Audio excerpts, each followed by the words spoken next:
Hello, I'm Nicole. Welcome to Red Panda Cooking. Hey guys, welcome back. Today we'll be turning simple ingredients into something magnificent.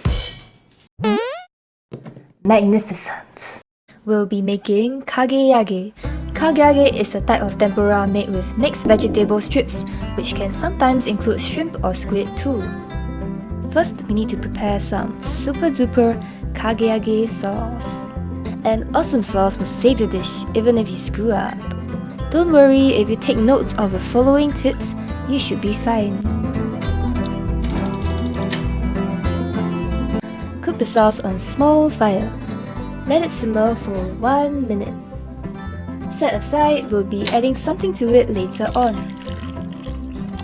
Peel the carrots.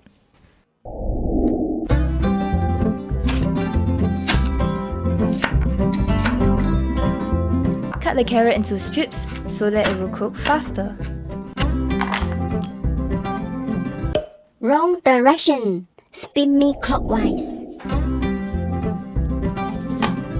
Today's recipe isn't your typical vegetable dish. Doesn't really feel like you're eating vegetables. It tastes like a healthy and delicious version of French fries. Use a bigger pot than necessary as the oil would kind of splatter later on when we add the kakiage. Heat the pan or pots on high heat. We don't want the temperature to drop by too much when we add the kakiage inside. Use an oil with a high smoking point. Oils with high smoking points can be heated to relatively higher temperatures before they start to smoke. Add some flour and give it a quick mix. Add icy cold water to the flour and don't overmix. Feel free to add slightly less or more water depending on how light you want your batter to be. And then add the batter and give it a good mix.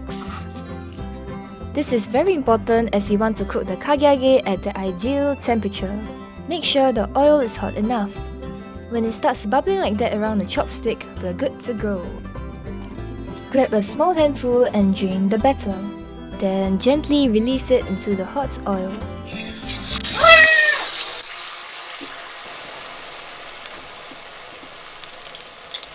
Just kidding. I'm okay. Be careful while cooking this dish. If you don't feel comfortable using your hand, there's another method which I will show you in a minute.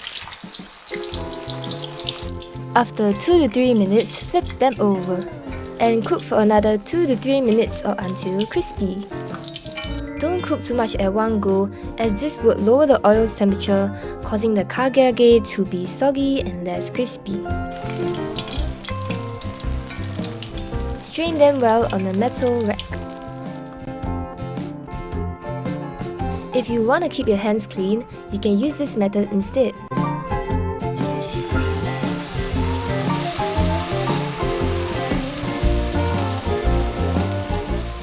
This time, I forgot to drain the batter. Therefore, the bottom of the kakiage will become too thick. Flip over and let's take a look at the bottom of the kakiage. Take note that if you didn't drain the batter well, it will become like that and it doesn't taste as good. Now then, add the grated radish to the Kakiage sauce. Dip generously and enjoy! Thank you for watching and see you in the next video.